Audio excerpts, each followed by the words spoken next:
Dua-duanya ya, saya rasa dukungan ini adalah logika bagaimana mereka bisa menjadi bagian dari perubahan supaya Indonesia menuju negara yang lebih baik dan lebih adil. Dan mereka mensuarakan itu suatu hal yang sangat luar biasa. Tanpa ada dukungan dari masyarakat, pasti ini tidak akan jalan.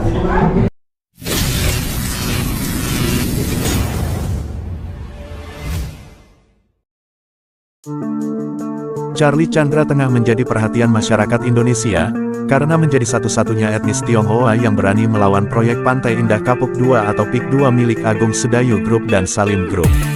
Di saat banyak korban PIK 2, baik yang pribumi maupun Tionghoa tiarap karena takut untuk melawan proyek yang dimiliki Taipan Sugianto Kusuma alias Aguan dan Antoni Salim itu, Charlie head to head untuk mengambil kembali 8,71 hektar tanah ayahnya yang telah dikuasai PIK 2 melalui PT Mandiri Bangun Makmur, perusahaan yang membebaskan lahan untuk PIK 2.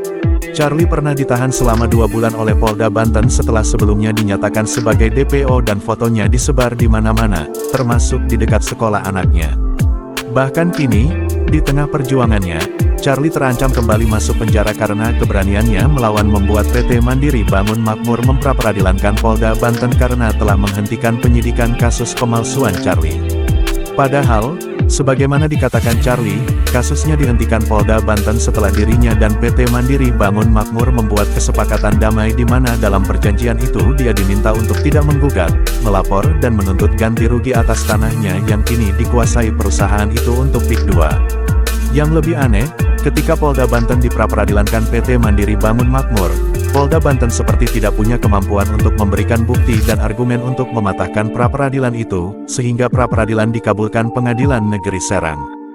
Daftar keanehan makin panjang ketika Kanwil BPN Banten membatalkan sertifikat tanah orang tua Charlie yang telah berusia 35 tahun tanpa proses pengadilan, dan kemudian menerbitkan sertifikat hak guna bangunan bernomor 502 atas tanah orang tua Charlie, untuk PT Mandiri Bangun Makmur. Padahal, pembatalan sertifikat yang telah berusia 35 tahun tanpa proses pengadilan melanggar peraturan pemerintah nomor 18 tahun 2021. Tak heran kalau korban PIK 2 yang lain tak berani melawan, karena untuk mendapatkan tanah warga, PIK 2 ditengarai memanfaatkan polisi dan juga BPN. Sebab, kasus pemalsuan yang dijeratkan kepada Charlie pun terkesan janggal, karena awalnya Charlie dilaporkan ke Polda Metro Jaya, akan tetapi karena dianggap kurang bukti, penyelidikan atas laporan itu dihentikan, dan si pelapor kemudian melapor lagi ke Polda Banten dan diproses di situ. Pelapor tersebut seorang pengacara bernama Aulia Fahmi. Pelapor ini melaporkan Charlie atas kuasa yang diberikan Tan Liu Guan dan Tan Unni yang mengaku sebagai cucu dan cicit Tepit Nio yang diklaim sebagai pemilik sah atas tanah yang dikuasai ayah Charlie, dan tidak pernah diperjualbelikan. Padahal, ayah Charlie membeli tanah itu dari Hairil Wijaya, dan saat transaksi pembelian dilakukan, Tepit Nio menjadi saksi. Selain itu, baik Aulia Fahmi maupun Tan Liu Guan dan Tan Unni saat ini telah meninggal, sehingga menurut Gufroni SH, kuasa hukum Charlie dari Lembaga Bantuan Hukum dan Advokasi Publik Pimpinan Pusat Muhammadiyah, seharusnya Polda Banten tidak lagi dapat memproses laporannya karena laporan itu telah gugur. Meski demikian, perjuangan Charlie tidak sia-sia, karena Charlie ternyata mendapat dukungan masyarakat secara luas yang dapat dibaca pada komentar di video-video YouTube tentang dirinya. Berikut beberapa komentar masyarakat yang mendukung Charlie.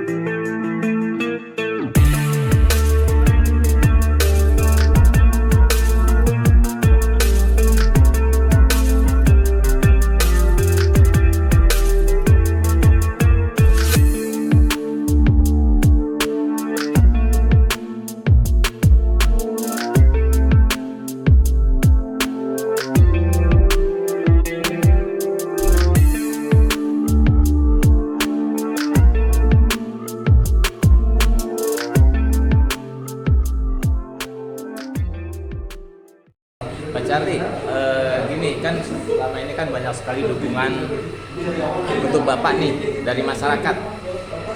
Apalagi kalau kita baca di komentar di video-video itu semuanya banyak yang memberikan dukungan, bahkan banyak juga yang mengecam PIK 2. Nah, Bapak sendiri melihat dukungan-dukungan itu terhadap Bapak seperti apa, Pak? Bagi Bapak? Sangat-sangat penting. Tanpa dukungan masyarakat nggak mungkin kita bisa mendapatkan keadilan.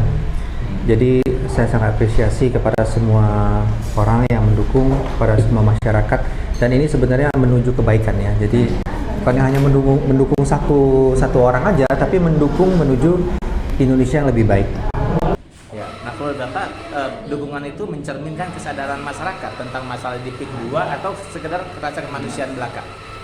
Dua-duanya ya, saya rasa dukungan ini adalah logika bagaimana mereka bisa menjadi bagian dari perubahan supaya Indonesia menuju negara yang lebih baik dan lebih adil, dan mereka mensuarakan itu suatu hal yang sangat luar biasa.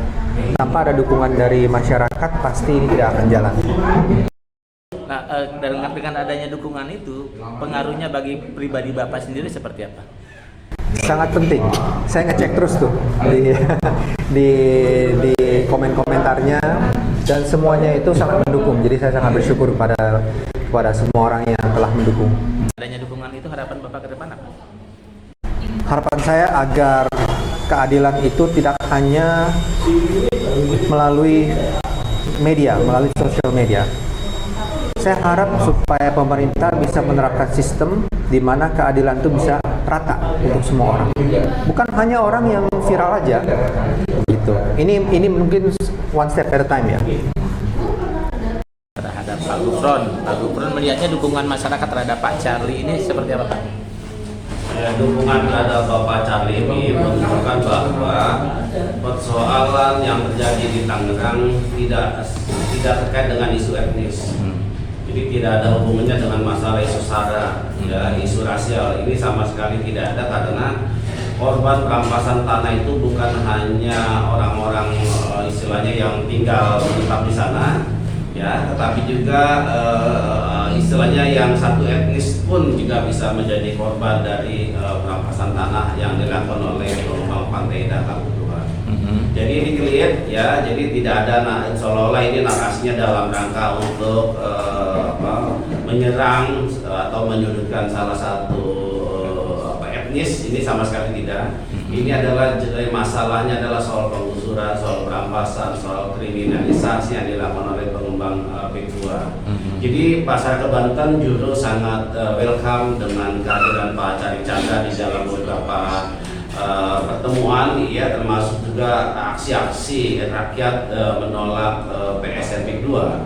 Jadi saya mau katakan bahwa Pak Charlie Chandra bukan hanya milik keluarganya, bukan hanya milik istrinya, tetapi sudah menjadi milik masyarakat Banten yang sama-sama menjadi korban daripada pengembangan atau dari proyek Pantai Indah Kapuk 2.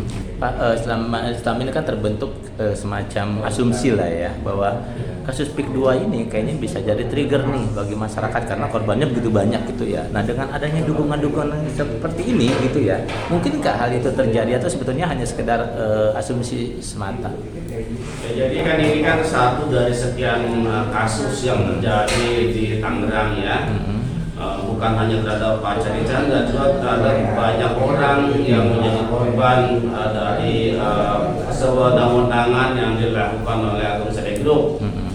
Dan tentu kita juga berharap agar korban-korban yang lain juga bisa bersuara, ya, bisa menyampaikan apa yang menjadi kepedihannya, sehingga ini juga bisa menjadi perhatian masyarakat untuk sama-sama kita lakukan advokasi, ya, termasuk kami dari LBH PPP Muhammadiyah selalu senantiasa menerima siapapun yang membutuhkan bantuan hukum, tidak melihat latar belakang agama, suku dan yang lainnya, ya, sepanjang dia adalah korban dari kesewenang-wenangan dari oligarki raksasa ini, maka insya Allah Muhammadiyah akan menjadi bagian dari orang-orang yang ditindas melakukan pembelaan terhadap kaum mustadafin, orang yang mendapatkan kezaliman atau kesewenang-wenangan yang dilakukan oleh korporasi ini. Ya, Pak, bisa jelaskan kalau nggak keberatan apa saja langkah yang sudah dilakukan ya oleh pengacara maupun oleh Pak Charlie dalam mendapatkan keadilan? Khusus untuk perkaranya Pak Charlie Chandra, kami sudah melakukan langkah-langkah, ya, sejak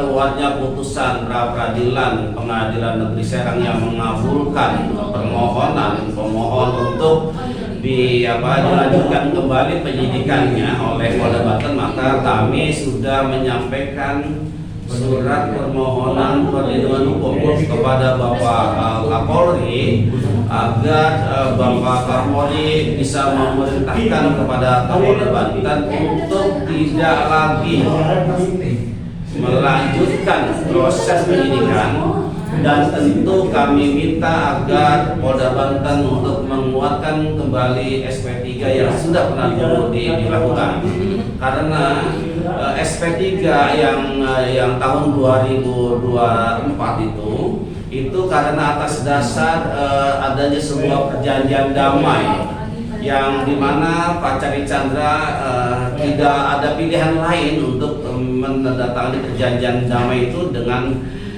harapan Pak Chandra Chandra bisa keluar dari tahanan karena beliau sudah mendekam di tahan Polda Banten, dan itu mudah-mudahan bisa dipertimbangkan oleh Bapak Kapolri agar kasus ini benar-benar dinyatakan selesai, mengingat bahwa pelapornya juga sudah meninggal dunia.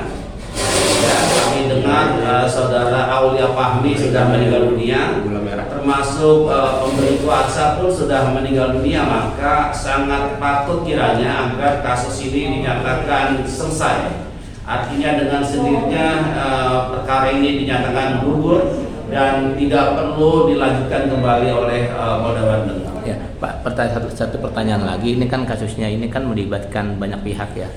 Ada korporasi di situ, ada aparat penegakan hukum termasuk pengadilan, dan juga ada BPN gitu ya. Seoptimis apa Bapak bahwa masalah ini bisa diselesaikan dengan keadilan seperti yang diharapkan, Pak? Ya, jadi karena ini sudah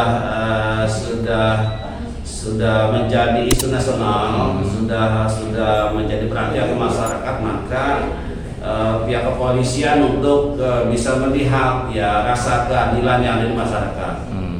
Jangan sampai ada kasus-kasus yang sama yang menimpa oleh Pak Chandra Chandra. Cukuplah ini yang terakhir. Tidak boleh ada upaya-upaya kriminalisasi atas dasar tekanan atau intervensi dari korporasi besar ini. Dan kami berharap polisian bisa melakukan tindakan hukum secara profesional, secara fair, jujur, terbuka, ya tanpa tanpa dipengaruhi oleh kepentingan kelompok manapun. Itu yang pertama ya. Dan yang kedua adalah ini juga menjadi pembelajaran bagi aparat penegak hukum semuanya, ya tidak hanya kepolisian, juga kejaksaan, termasuk juga pengadilan, untuk melihat kasus ini secara lebih luas ya. Jadi sekali lagi bahwa ini adalah upaya sistematis yang dilakukan oleh korporasi untuk menguasai tanah dan lautan dengan cara menggusur lahan-lahan milik masyarakat. Jadi jangan sampai ada warga yang menolak tanahnya digusur, lalu dia dikriminalkan, dia harus dipenjara, dia mengalami proses hukum yang sangat menyakitkan. Dan itu tolong jangan sampai terjadi lagi di negara yang katanya negara hukum ini. Oke, jalan terakhir buat Pak Chandra.